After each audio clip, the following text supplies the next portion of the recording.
ఈ సంవత్సరం 2025 సంవత్సరం ఉగాది పండగ మార్చి నెల 30వ తారీఖు వచ్చింది. ఆదివారం ఆ రోజు విశ్వావసు నామ సంవత్సరం ప్రారంభమవుతుంది. ఆ రోజు నుంచి కూడా మన తెలుగువారి పండగల్లో అత్యంత విశిష్టమైనటువంటి పండగ ఈ యొక్క ఉగాది పండగ.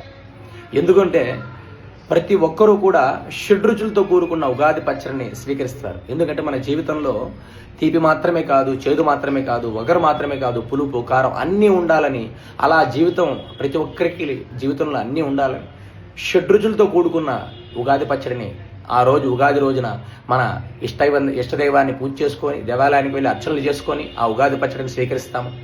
పంచాంగ శ్రవణం వింటాము. ఈ సంవత్సరం మనకి ఎలా ఉంది, దేశకాల పరిస్థితులు ఎలా ఉన్నాయి, గ్రహచారం ఎలా ఉంది, ఇవన్నీ కూడా పంచాంగ శ్రవణం వింటాం. ఆ రోజు చాలా అంటే చాలా విశేషమైనటువంటి పుణ్యఫలితం లభిస్తుంది.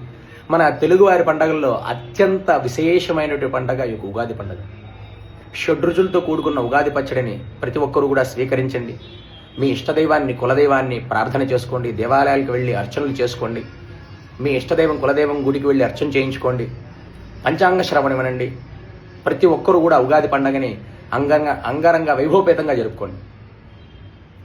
ఈ సంవత్సరం రాబోయే సంవత్సరం మనకి విశ్వావసునామ సంవత్సరం మార్చి నెల 30వ తారీఖు విశ్వావసునామ సంవత్సరం ప్రారంభమవుతుంది. చైత్రమాసం శుద్ధ పాడ్యమి ఆ రోజు నుంచి కూడా ఆదివారం రోజున.